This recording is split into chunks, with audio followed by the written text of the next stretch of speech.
There is a strip of land on this earth that no civilian has walked freely in over 70 years. It is 2.5 miles wide.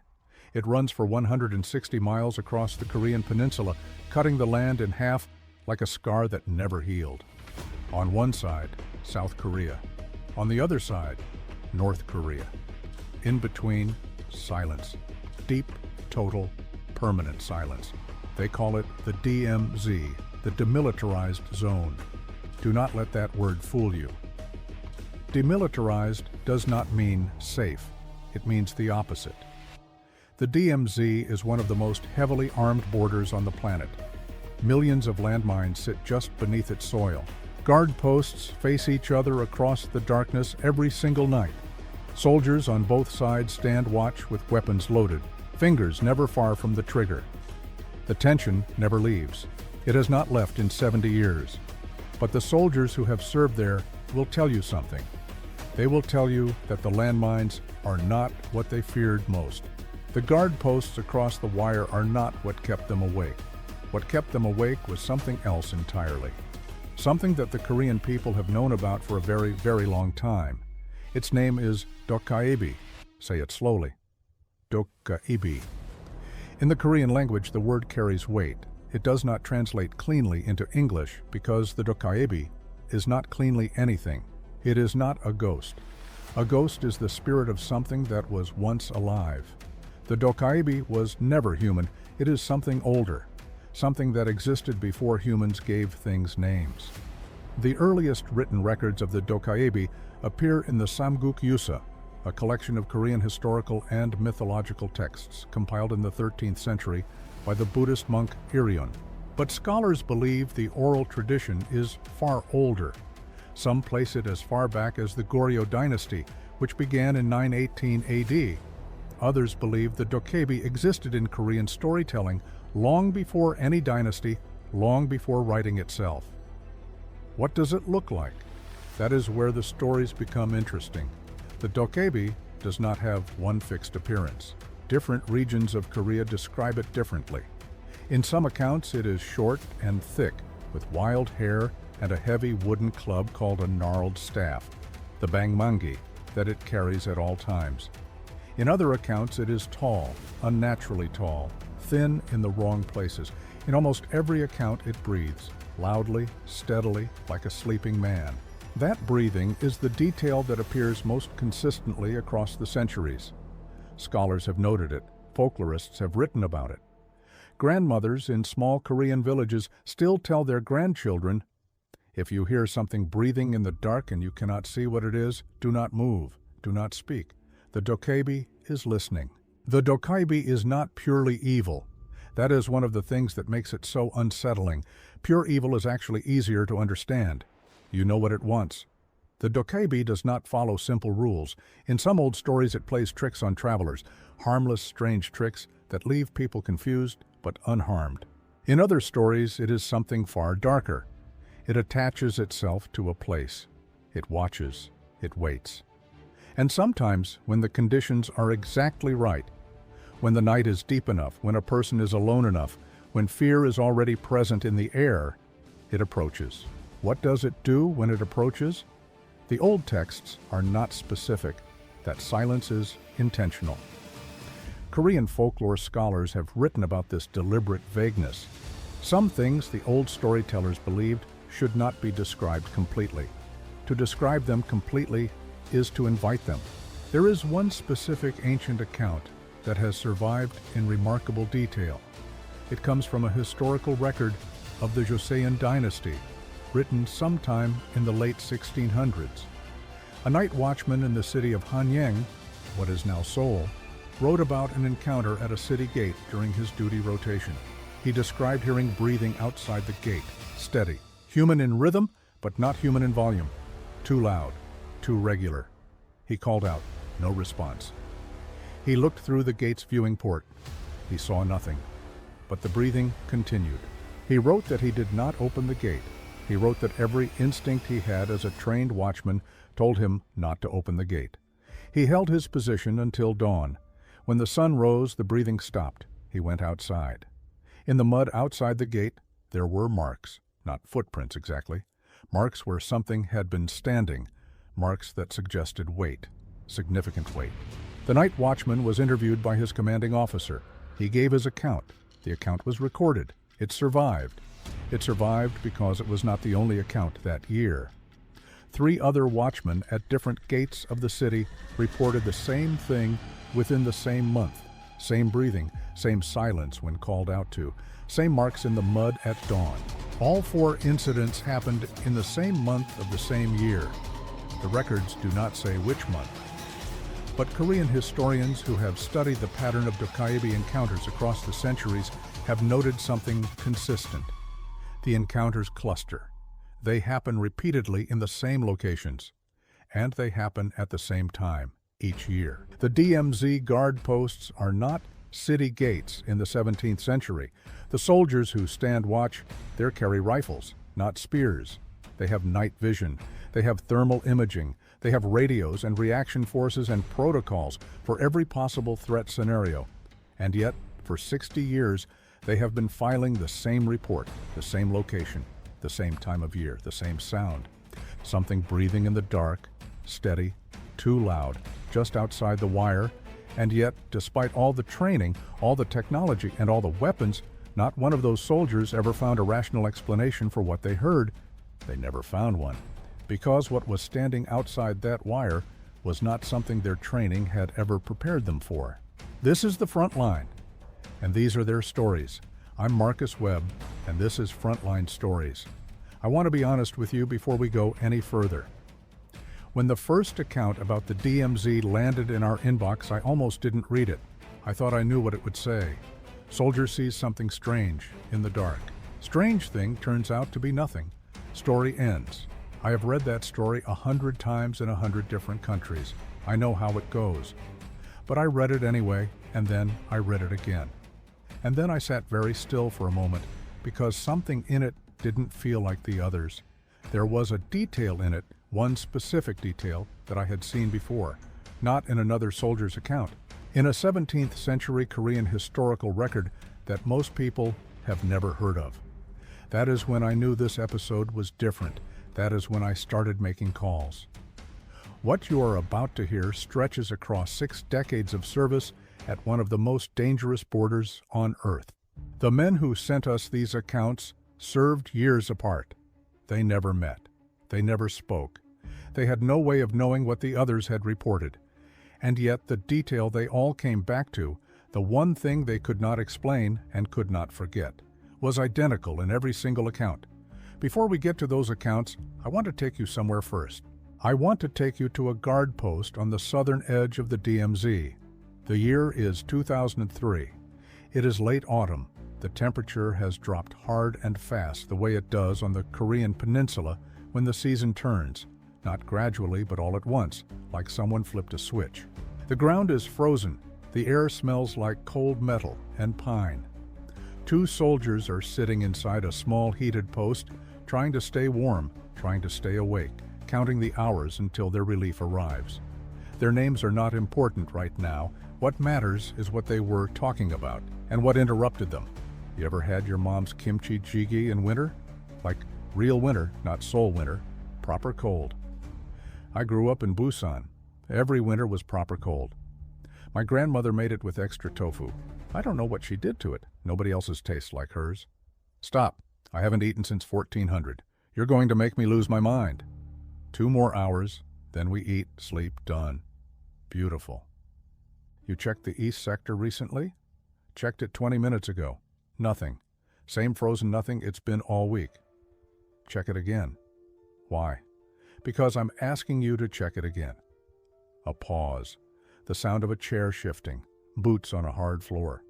The soft mechanical click of night vision equipment, nods, night observation devices, being lifted and adjusted. Sectors clear, trees, fence, frozen ground. Same as always. Okay. Silence. The heater hummed. Outside, the wind moved through the pine trees along the fence line, making the low sound that wind makes when it has nowhere to go. Hey, what? Turn that off for a second. Turn what off? The heater. Turn it off. It's -8 out there. Why would I? Just for a second. I need to hear something. The heater clicked off. The post went quiet.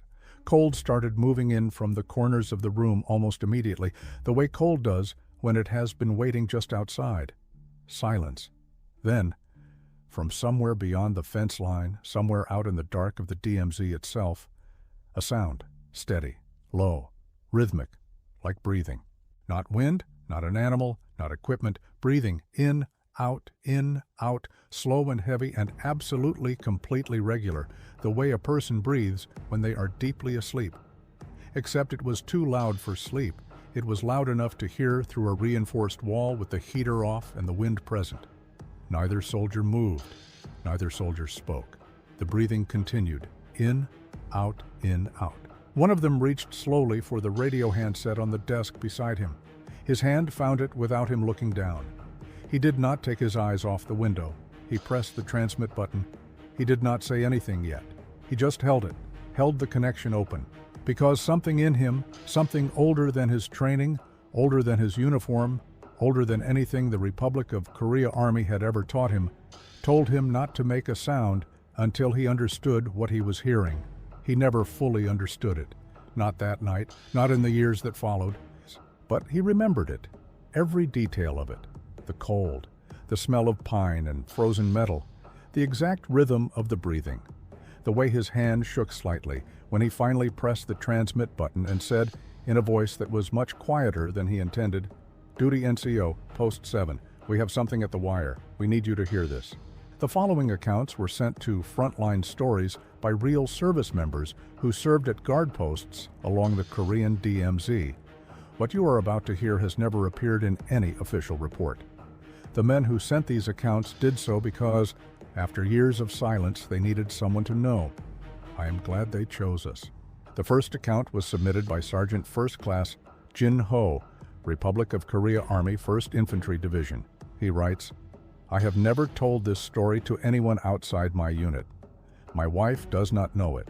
My children do not know it. I kept it inside for over 20 years because I did not think anyone would believe me, and because I was not entirely sure I believed myself. But I am 53 years old now.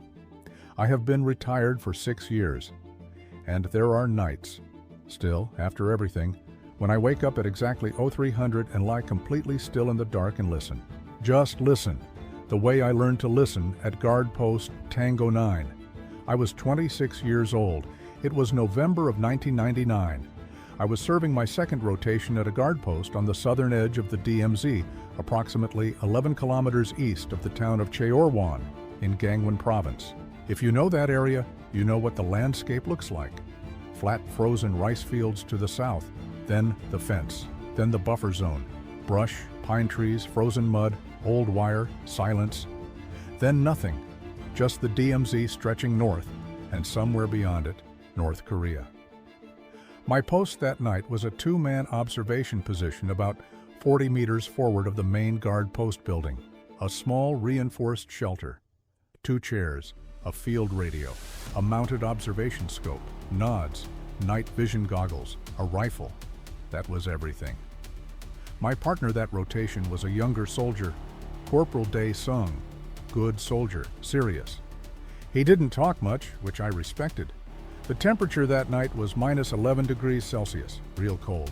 The kind that gets inside your gear and stays there. The air smelled like frozen pine resin, and something else beneath it. Something mineral, like wet stone, the way the ground smells just before it freezes completely solid. The sky was completely clear, no moon, stars were sharp and very bright, the way they only get when the air is perfectly dry and perfectly cold. We had been on post since 2200. It was now approaching 0130. Everything had been completely normal. Routine checks, routine radio reports, nothing to note. Dae-sung was watching the northern sector through the scope. I was watching the eastern approach with my nods, scanning slowly, methodically, the way you do when you have done it 1,000 times, and your body knows the rhythm without your mind having to direct it. That was when I first noticed the smell change. It is hard to describe. The pine and frozen stone smell was still there, but underneath it, something new had arrived. Something warm, something biological, like breath, like the warm, wet smell of breath in cold air. but coming from everywhere at once rather than from one direction. I lowered my nods and looked at Dae-sung. He was still at the scope. He hadn't moved. I raised my nods again and continued scanning east. That was when I heard it. Breathing. I want to be precise about this because I have thought about it 10,000 times since. It was not wind. I know wind at the DMZ. Wind moves, shifts, changes tone. This did not shift. It did not change. It was absolutely steady. In, out, in, out. One breath approximately every 4 seconds. Deep, heavy. The volume of it was wrong. Too loud for anything that should be standing at the distance I was scanning. It sounded close. It sounded like it was just beyond the fence, maybe 30 meters from where I was sitting. I said nothing to Dae-sung, not yet. I scanned the fence line slowly, left to right. Pine trees, frozen brush, wire, more pine trees. Nothing wrong in the image. The nods showed green-gray shapes, sharp edges, nothing that should not be there. But the breathing did not stop. I moved the scan back to a section of fence line between two large pine trees, approximately 35 meters to my northeast. I stopped the scan there. I held it. I looked carefully. There was a shape. It was standing between the two trees, directly at the fence. It was tall, taller than the fence posts, which I knew to be approximately 2 meters high. It was not moving. It was simply standing, facing our position. I could not see a face. The shape was too dark at the center, even through nods, which made no sense, because nods gather available light, and there was plenty of starlight that night. The center of the shape seemed to absorb the light rather than reflect it. My hands went cold in a different way than the cold around me. Not temperature, something else. My fingers tightened on the nods so hard I heard the frame creak slightly. My breathing, my own breathing, stopped completely for what felt like a very long time. The shape did not move, but its breathing continued. In, out, steady, patient, like it had all the time in the world, like it had been standing there long before I arrived and would be standing there long after I left. I reached sideways and touched Dae-sung's arm. I did not speak. I pointed. He lowered the scope and looked where I was pointing, unaided first, then through his own nods. He looked for a long time. Then he set his nods down very carefully, picked up the field radio, and reported to the duty NCO, the non-commissioned officer in charge, in a voice so quiet and so controlled that it scared me more than the shape did. He said, "Duty NCO, Post Tango-Nine. There is something standing at the northeast fence. It is breathing. It is very large. Please advise." The duty NCO asked him to repeat. He repeated it. There was a long silence on the radio. Then the duty NCO said, in a voice I will never forget for the rest of my life, "Copy Tango-Nine. Hold your position. This is not the first time." I have never in 30 years of life felt more alone than in the moment after those words. The second account was submitted by Staff Sergeant Raymond Calls, United States Army 2nd Infantry Division. He writes, "I was 22 years old, and I thought I knew everything. That is the honest truth. I had grown up in rural Georgia. I had hunted since I was 8 years old, and I was not afraid of the dark.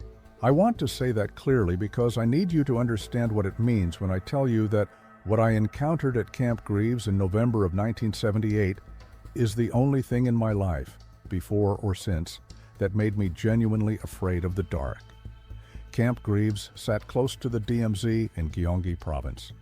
American soldiers had been stationed there since the armistice. It was cold duty, quiet duty. Most nights nothing happened. You watched, you reported, you waited for a rotation that never came fast enough. I was on a solo listening post assignment, LP duty, meaning you go forward of the main position alone with a radio and your nods, and you listen for anything that should not be there. My position that night was a shallow dugout approximately 50 meters from the fence line. Temperature was around -9, no wind. The air smelled like frozen pine and something underneath it, something warm and wet like breath. I noticed that smell first, before anything else, the warm breath smell in the completely windless frozen air. Then I heard it, breathing, slow, heavy, perfectly regular, coming from the direction of the fence. I raised my nods, I scanned the fence line section directly to my north, and I found it almost immediately, a shape, standing between two fence posts, taller than both of them. It was not moving, it was facing my position, and the center of it, the main body of it, did not appear correctly through the nods. It looked dark, wrong dark, like it was pulling the light in rather than giving it back. I am a hunter. I have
.300 exactly. I checked the clock on the wall as it happened. Hyun stopped moving. He was sitting at the observation scope. He had been scanning normally. Then he just stopped. His hands stayed on the scope. His back went very straight. He said nothing. I said his name. He didn't answer. I said it again. He held up one hand, palm toward me. Stop. Don't speak. I stopped. I didn't speak. I watched him. He stayed at the scope for what felt like a very long time. Then he slowly leaned back from it, turned to me, and said 3 words. 3 words in a voice I had never heard him use before. A voice with no expression at all, flat, empty, like all the feeling had been carefully removed from it. He said, "It is back." I asked him what he meant. He said nothing.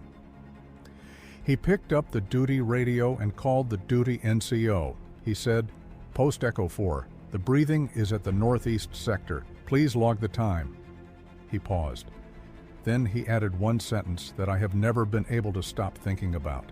He said, "My grandfather served this same post in 1971. He told me to log the exact time if it ever came back. The time is 0300. The duty NCO logged it without a single question asked. That silence, that complete absence of surprise on the other end of that radio, was the most frightening thing I have ever experienced in my life. Let me think through this with you, out loud, honestly, because I think you deserve that. I think after everything you just heard, after Jinho, after Raymond, after Minjun and his grandfather, you deserve a host who does not just move on to the next scary detail without stopping to actually reckon with what these men reported. So let's reckon with it together. The first explanation any rational person reaches for is animals. The Korean peninsula has wildlife. The DMZ, ironically, has become one of the most untouched wildlife habitats in Asia, precisely because no humans live there. Amur leopards have been spotted, Asiatic black bears, wolves, large animals that can produce sounds which confuse even experienced listeners in the dark. Could a large animal, a bear perhaps, account for the breathing sound these soldiers reported? On the surface, yes. A large bear at close range, in still cold air, could produce a deep rhythmic breathing sound that travels surprisingly far. That is a real thing. That is scientifically sound. But here is where it stops working. Raymond Calls is a hunter from rural Georgia. He said it himself. He has tracked animals through night optics his entire life. He describes specifically, and this is important, that the shape he observed did not behave the way living things behave through nods. It did not reflect light correctly. Animals reflect. Their eyes catch available light and return it. This shape absorbed light at its center. Raymond used the word absorbed. Jin Ho, 21 years later, and thousands of miles away, used the phrase, pulled the light in. Neither man knew the other existed. Two men with no connection to each other used functionally identical language to describe the same optical behavior. A bear does not absorb nod light. No animal does. The second explanation is psychological. The DMZ is one of the most psychologically stressful postings in any military in the world. The constant tension, the isolation, the cold, the darkness, the knowledge that a genuine threat exists just across the wire. These conditions are a recipe for the kind of acute stress that can produce auditory and visual hallucinations in otherwise completely healthy people. Military psychologists have documented this extensively. Dr. David Marlowe, a former chief of military psychiatry at the Walter Reed Army Institute of Research, spent decades studying exactly this kind of stress-induced perceptual distortion in soldiers in high-tension static postings. I take that seriously. I want you to know that I take it seriously. But here is where it stops working. Minjun's grandfather served that same post in 1971. He told his grandson, before the grandson ever served, to log the exact time if the breathing returned. That means the grandfather's account was specific enough and credible enough that it survived as a family instruction across 45 years and 2 generations. That is not a hallucination passed down through a family. That is a report treated as reliable information. And then there is the duty NCO. In each of these 3 accounts, spanning nearly 4 decades, the duty NCO on the other end of the radio responded the same way, not with disbelief, not with protocol, with a quiet, matter-of-fact acknowledgement. Copy. Hold your position. This is not the first time.